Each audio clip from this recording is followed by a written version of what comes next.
Obras na SC 108 avançam no sul de Santa Catarina. Melhorias na rodovia é aguardada há mais de 40 anos. Governo catarinense autoriza a obra da ponte de Ilhas em Araranguá. Estrutura vai agilizar o deslocamento que hoje só é possível por meio de balsa. Parque do Caracol é reaberto no Rio Grande do Sul após 6 meses em obras. Estrutura conta com novidades. Ucrânia sofre bombardeio russo sem precedentes. Kremlin usou mais de 350 drones no ataque. Donald Trump adia para julho tarifas contra a União Europeia. Bloco tinha pedido mais tempo para negociar. Wagner Moura e Kleber Mendonça Filho, ator e diretor, falam sobre os prêmios recebidos em Cannes. E você vai ver também. Carlo Ancelotti assume seleção brasileira e convoca jogadores para a eliminatória sul-americana para a Copa do Mundo de 2026.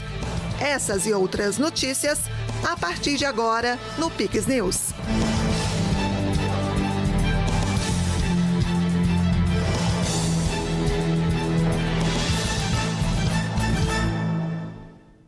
Olá, sejam todos bem-vindos ao Pix News desta segunda-feira, 26 de maio. Nós estamos ao vivo agora no horário de Brasília, 8h03. Santa Catarina anuncia investimentos de mais de 60 milhões de reais em Imbituba, no sul catarinense, com foco na modernização do porto e infraestrutura urbana. As ações fazem parte de um pacote de investimentos que buscam ampliar a eficiência logística e integrar o porto ao desenvolvimento da região. Em visita ao sul do estado, a comitiva do governo de Santa Catarina esteve no porto de Imbituba para inaugurar o novo data center da autoridade portuária. O equipamento vai concentrar o processamento e armazenamento de dados de toda a operação logística do porto. O porto já vive um grande momento. Muito melhor do que nós encontramos, né? Os portos de Santa Catarina, nós somos um estado privilegiado, nós temos 6 portos. Durante a visita também foram vistoriadas as obras de derrocagem no berço 1 e de ampliação dos berços 2 e 3. Os trabalhos visam ampliar a capacidade de atracação e permitir o recebimento de navios maiores, aumentando a competitividade do porto. O governador liberou hoje para a cidade de Imbituba 28 milhões em obras, fora os outros 35 milhões que nós já estamos fazendo com recursos dos dividendos do porto.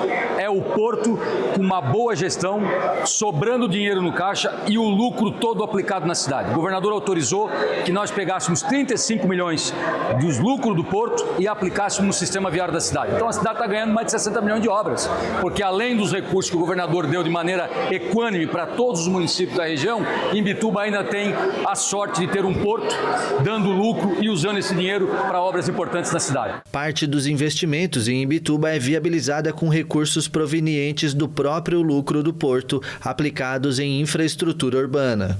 Ano passado o porto bateu o seu recorde histórico em movimentação de cargas, foi mais de 8 milhões movimentados, mas a gente chegou ao índice de 92% de ocupação de cais. Isso chama um alerta de que o porto está chegando no seu limite. E por isso é importante as obras estruturantes que nós estamos fazendo no porto hoje, que vai permitir que a gente possa receber mais navios, possa movimentar a carga com mais velocidade, dando mais eficiência à nossa operação. Além das obras de infraestrutura, o governo assinou a ordem de serviço para a construção da sede própria do 34º Batalhão da Polícia Militar na cidade. A nova sede do 34º Batalhão da Polícia Militar em Imbituba é uma obra que vem sendo solicitada pela sociedade imbitubense há muitos anos e agora, pelas mãos do governador Jorginho Melo, ela se concretiza através de um investimento de 2,2 milhões de reais para a construção, então, de um novo batalhão de Polícia Militar em Imbituba, que essa nova estrutura vai proporcionar uma melhor condição de trabalho para o nosso policial militar, melhor qualidade de vida para o policial militar imbitubense e, como consequência, a melhoria do serviço prestado pela Polícia Militar ao cidadão de Imbituba e região.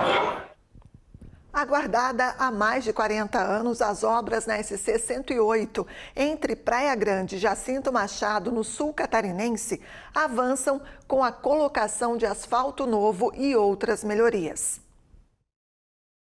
As obras na SC 108 estavam paralisadas por uma falha de licitação na gestão anterior.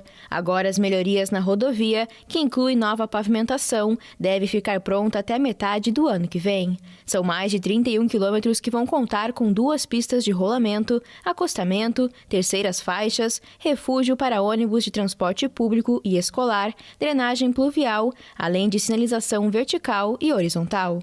O governo do estado vai investir quase 78 milhões de reais na implantação. A SC-108, uma estrada reivindicada há mais de 40 anos, que liga Praia Grande a Jacinto Machado, são mais de 30 quilômetros, é uma área importante de produção de arroz. A obra está avançando bem, a gente tem a intenção de ainda no ano que vem poder inaugurá-la e com certeza vai dar uma outra possibilidade para aquelas comunidades, para aqueles produtores, né? A gente está ligando o sul do estado, que é a divisa com o Rio Grande do Sul, trazendo eles para mais perto da gente com uma condição muito melhor de via pública. Além de todas as melhorias, serão implantadas 3 novas pontes, uma na comunidade de Tenente, em Jacinto Machado, e outras 2 nos bairros Cachoeira e Três Irmãos, em Praia Grande.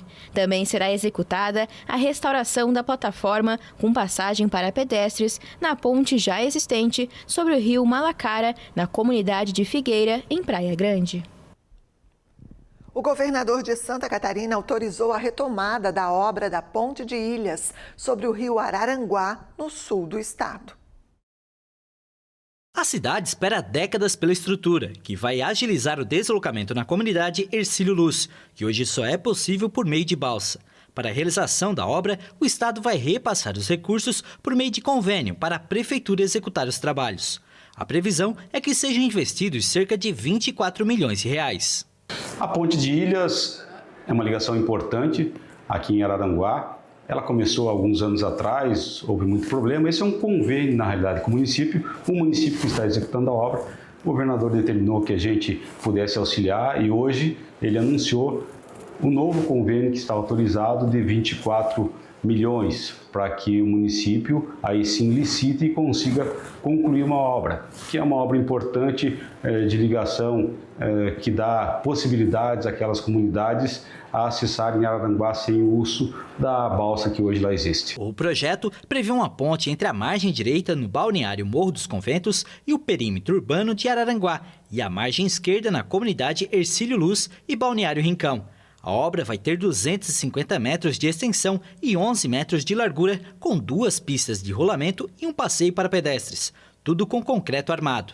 Também estão previstos serviços de aterro para acesso à ponte, a chamada cabeceira, além de iluminação pública em LED.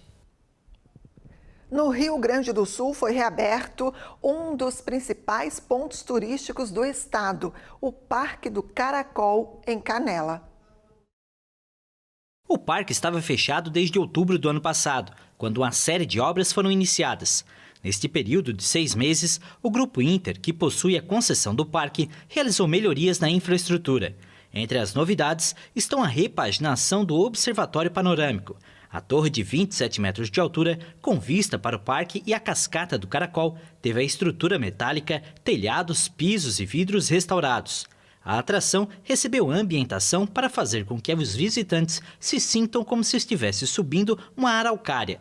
Outra novidade é o deck da Cascata do Moinho. Uma nova plataforma instalada próxima à Cascata do Moinho irá permitir que os visitantes cheguem perto das águas e observem a paisagem do local. Nas áreas de lazer, 12 novas churrasqueiras estarão disponíveis ao público. O salto do pêndulo irá oferecer uma queda livre de 100 metros de altura em uma velocidade de até 125 km por hora, com duração de 4 segundos. Outra atração prevista é o Mirante da Cascata, um amplo deck com bistrô.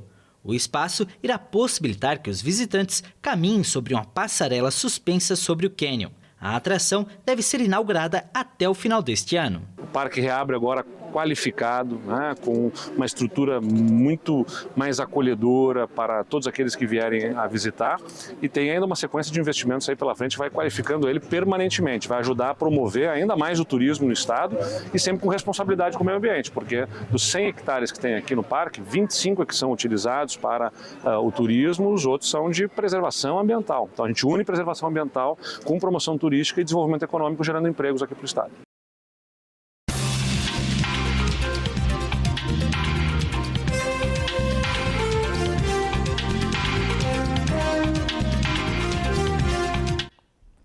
A Comissão de Constituição e Justiça do Senado aprovou na última semana o fim da reeleição para cargos de presidente da República, governadores e prefeitos, além de instalar o mandato de 5 anos e eleições unificadas. O texto agora vai para o plenário da Casa Legislativa. Assunto, claro, para o jornalista Tiago Pereira.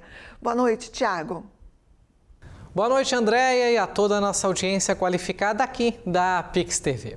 Essa proposta de emenda à Constituição, que altera a forma como ocorrem as eleições no Brasil, segue em regime de urgência. Agora ela vai para a Câmara dos Deputados e se espera que não seja colocado nenhum jabuti no meio. Bom, para nós entendermos essas mudanças, nós vamos por partes. Primeiro, a ideia central ela é unificar as eleições do país. Hoje nós temos eleições de 2 em 2 anos e se a mudança entrar em vigor, a partir de 2034, a população brasileira irá à urna uma única vez a cada 5 anos em eleições gerais. Cargos do Executivo, como prefeitos, governadores e o presidente da República, um único mandato de 5 anos sem reeleição. Já cargos do Legislativo, como deputados e vereadores, terão um acréscimo de mais 1 ano também. Porém, eles podem ser reeleitos. Então, um vereador, um deputado estadual ou federal reeleito ficará por 10 anos no mandato. Já os senadores, uma redução dos atuais 8 anos para 5 anos. É que as eleições hoje são de 4 em 4 anos, no caso, senadores, por isso o período é duplo, tem que ser 8 anos. E agora eles querem acabar, reduzir para 5. Sendo assim, um senador reeleito vai ficar 10 anos no mandato. Se vai passar assim como proposta, nós não sabemos, mas já é um começo importante para uma reforma política séria e urgente para esse país. O custo das eleições são muito altos. Para vocês terem uma ideia, gira em torno de mais de 650 milhões. Isso são dados de 2022. E na eleição passada foi muito mais. Assim a gente reduz, portanto, também, a atuação da Justiça Eleitoral. Aliás, esse é outro ponto que os nossos legisladores devem discutir sobre a manutenção do TSE e dos tribunais regionais. Afinal, se a eleição for apenas de 5 em 5 anos, para que nós mantermos os altos cargos e salários desses tribunais no restante dos anos? Não dá para aproveitar os demais tribunais para organizar as eleições como servidores realocados, como é feito hoje com os presidentes desses órgãos atualmente? Bom, há de se pensar e assim reduzir, obviamente, custos nesse judiciário que é um dos mais caros do mundo e que é acessado apenas por parcela mais favorecida, melhor dizendo, da população. Ou seja, os mais pobres não têm acesso ao judiciário e quando tem é pela gratuidade e aí eles entram na fila. Tem estado que até pouco tempo, como Santa Catarina, nem tinha mais vaga para a Defensoria Pública. Pasmem com isso.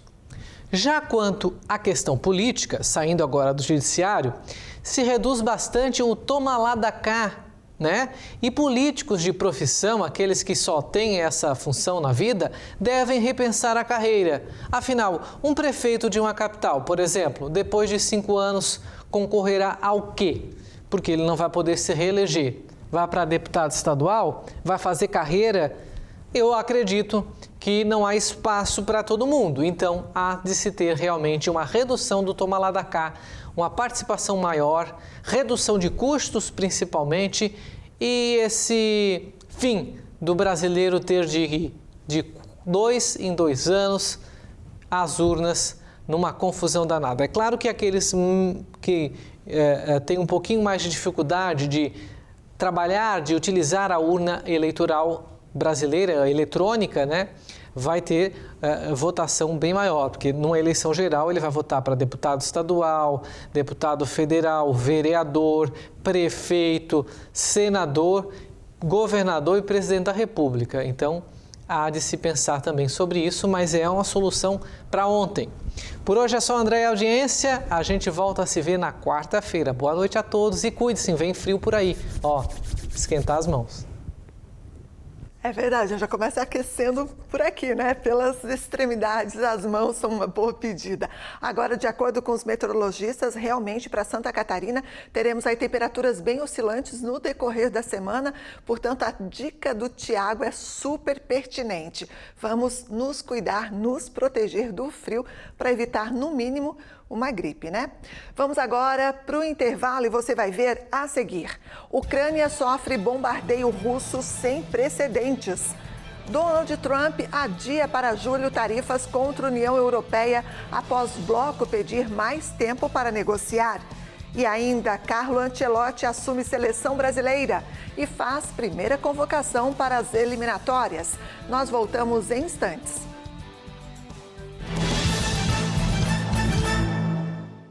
Tudo é melhor no Comprão. O frescor do hortifruti é melhor no Comprão. A qualidade da carne é melhor no Comprão. Bebida pro churras é melhor no Comprão. Tudo é melhor no Comprão. O gostinho da padaria é melhor no Comprão. Desconto no atacado é melhor no Comprão. Abastecer o seu negócio é melhor no Comprão. Tudo é melhor no Comprão. Tudo que você precisa, qualidade, economia, pagamento. É melhor no Comprão. Melhor preço é no Comprão. Mais importante que falar dos 46 mil benefícios oferecidos em universidades catarinenses é falar das histórias que o programa Universidade Gratuita está ajudando a escrever. Em 2 anos, o governo pagou as mensalidades de milhares de alunos, tornando possível o sonho da faculdade em todas as regiões do estado. Informações? Acesse o site. Programa Universidade Gratuita. Oportunidade para quem precisa. Governo de Santa Catarina. O que é Garopaba? É luz, é verão, é esporte, é música, é tainha, é tempero, é história, é encanto, é tradição, é cultura, é pra criança, é pra família. Garopaba é a Garopaba. Venha viver de perto. Hoje eu vou te mostrar qual é a boa em Santa Catarina. 20 centímetros de qualidade. Essa é a boa. E esse trecho tá aqui é um tapete. Olha aqui, um investimento gigante. Já são mais de 50 obras e ainda tem muito trabalho pela frente. Escuta aí o que o povo tá achando do Estrada Boa. Estrada Boa vai trazer desenvolvimento. Agora o negócio tá indo. Patrola trabalhando, os caminhões. Melhor ideia que tiveram de fazer de concreto. E com certeza vai melhorar para todo mundo. Estrada Boa, Governo do Estado de Santa Catarina. Estamos de volta agora às 8h20. Vamos com alguns destaques internacionais. A Ucrânia informou nesta segunda-feira que foi atingida durante a noite de domingo por um ataque de 355 drones russos, o maior do tipo desde que Moscou lançou a invasão em grande escala em fevereiro de 2022. Esta foi a terceira noite consecutiva em que a Rússia realizou ataques de drones em larga escala, uma estratégia que sobrecarregou as defesas aéreas e deixou vários mortos no domingo. O presidente dos Estados Unidos, Donald Trump, que vem tentando mediar o conflito desde que retornou à Casa Branca e que raramente critica o colega russo, Vladimir Putin, emitiu um aviso por rede social. Trump escreveu que sempre teve um bom relacionamento com Putin, mas algo aconteceu com ele. Ele enlouqueceu completamente. O Kremlin minimizou as críticas nesta segunda, argumentando que Putin está fazendo o que é necessário para garantir a segurança da Rússia e que as ações são uma retaliação aos ataques de drones ucranianos em território russo. Por sua vez, o presidente ucraniano Volodymyr Zelensky observou que esses ataques mostram que a Rússia sente que pode agir com impunidade. A Rússia assumiu a responsabilidade nesta segunda-feira pela captura de 2 vilas em Sumy, onde tropas do país estão na ofensiva há semanas. O Hamas anunciou nesta segunda-feira que aceitou uma nova proposta dos mediadores para uma trégua na faixa de Gaza. Já o primeiro-ministro israelense Benjamin Netanyahu afirmou que espera fazer um anúncio sobre os reféns mantidos em Gaza em breve. Segundo a Defesa Civil Palestina, ao menos 52 pessoas morreram nesta segunda-feira em bombardeios israelenses no território. O presidente dos Estados Unidos, Donald Trump, vai adiar para julho a imposição de tarifas de 50% sobre os produtos da União Europeia. O bloco havia pedido mais tempo para negociar. A política comercial de Trump gera temores de uma recessão e de uma disputa inflacionária. Cada anúncio de novas tarifas provoca nervosismo e volatilidade nos mercados financeiros. Trump intensificou a guerra comercial na sexta-feira e anunciou novas tarifas para a União Europeia a partir de 1º de junho. Mas, após uma conversa telefônica com a presidente da Comissão Europeia, Ursula von der Leyen, aceitou um adiamento para ter mais tempo para negociar. Von der Leyen anunciou na rede social X que teve uma conversa positiva com Trump, mas que para chegar a um bom acordo, a União Europeia precisa de um adiamento até 9 de julho. As bolsas na Europa e nos Estados Unidos fecharam com perdas após o anúncio de Trump na sexta-feira. Nesta segunda, os mercados europeus já mostraram uma recuperação. O partido do presidente Nicolás Maduro venceu as eleições neste domingo na Venezuela. A oposição boicotou a votação ao não enviar candidatos e pediu que a população não fosse às urnas.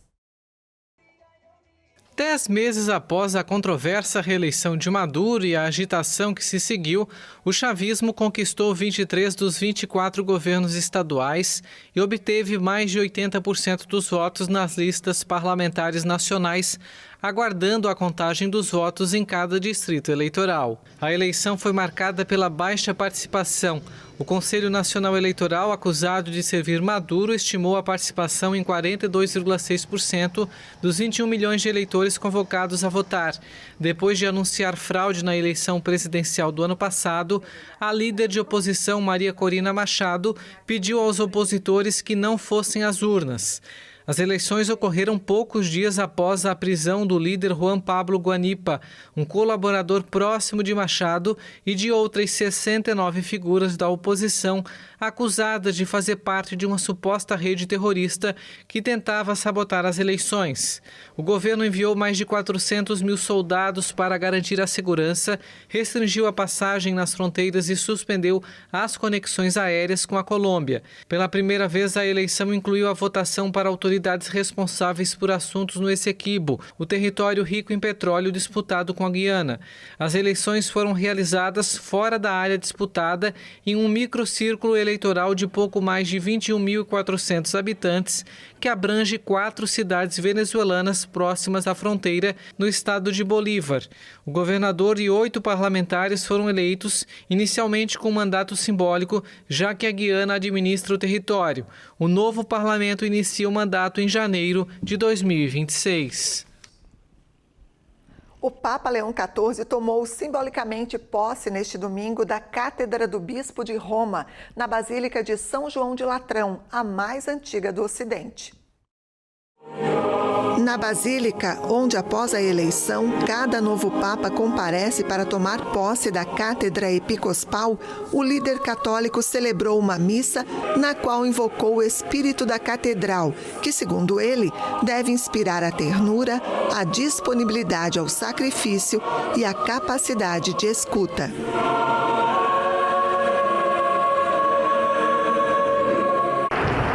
Viver a nossa fé, especialmente neste ano jubilar, buscando a esperança, mas também esforçando-nos para ser uma testemunha que ofereça esperança ao mundo. Um mundo que sofre muito, com tanta dor causada pela guerra, pela violência e pela pobreza. Mas o Senhor pede a nós, cristãos, que sejamos sempre essa testemunha viva. Ma a noi cristiani il Signore ci chiede di essere sempre questa testimonianza viva. A monumental basílica foi cenário da assinatura em 1929 dos Acordos de Latrão entre a Santa Sé e o regime de Benito Mussolini, que normalizaram as relações entre a Península e o Vaticano, após a anexação de Roma, depois da unificação italiana. São João de Latrão, situada em uma colina próxima ao Coliseu, em pleno centro da capital italiana, é um lugar fundamental para os cristãos desde os primeiros séculos. Construída por volta do ano 320, é a primeira das 4 grandes basílicas papais e vários eventos históricos importantes ocorreram no templo. Carlos Magno foi batizado na igreja em 774 e o templo recebeu 5 concílios entre 1123 e 1512. Ao longo dos séculos, o complexo sofreu danos por terremotos, incêndios e saques. A basílica foi reconstruída 4 vezes e recebeu obras de muitos artistas.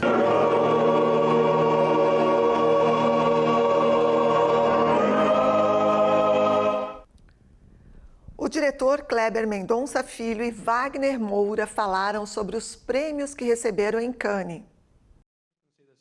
O diretor Kleber Mendonça Filho venceu o prêmio de melhor direção pelo filme O Agente Secreto.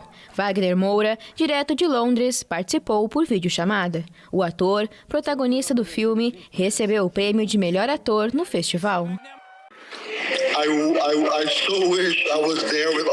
Eu queria muito estar aí com todos vocês, mas estou sozinho aqui tomando uma taça de vinho em Londres. Não poderia estar mais feliz. Foi algo muito importante, um momento enorme da minha vida. Simplesmente trabalhar com o Kleber, estar com ele. Estou muito feliz por todos e pela forma como o filme foi recebido, porque este é um filme brasileiro e significa muito para a cultura brasileira.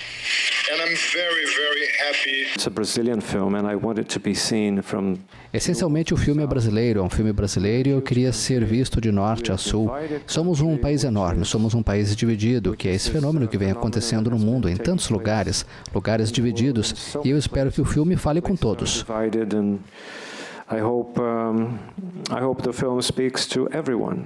O filme se passa na década de 1970 e conta a história de um professor universitário, interpretado por Wagner Moura, que retorna à cidade do Recife para reencontrar o filho, apesar dos perigos que enfrenta em meio à ditadura militar. Já o filme Um Simples Acidente, do cineasta dissidente iraniano Jafar Panahi, foi o grande vencedor da Palma de Ouro do 78º Festival de Cannes.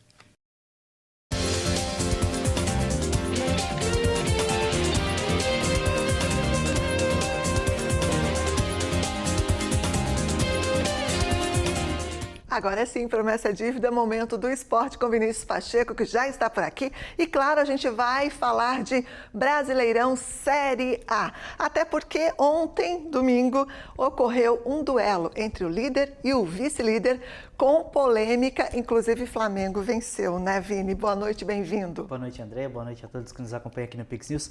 Bastante polêmica de arbitragem, como sempre, infelizmente, né? Mas o que importa é que esse duelo também teve um pouco de futebol e encontrando as 2 melhores equipes brasileiras da atualidade, Flamengo e Palmeiras, jogando na Arena do Palmeiras. E a gente começa mostrando já, logo de cara, a polêmica do jogo, o pênalti marcado. E a gente confere agora, o Abate Abel marcou essa penalidade, que se ficou na dúvida se foi dentro da área ou fora da área.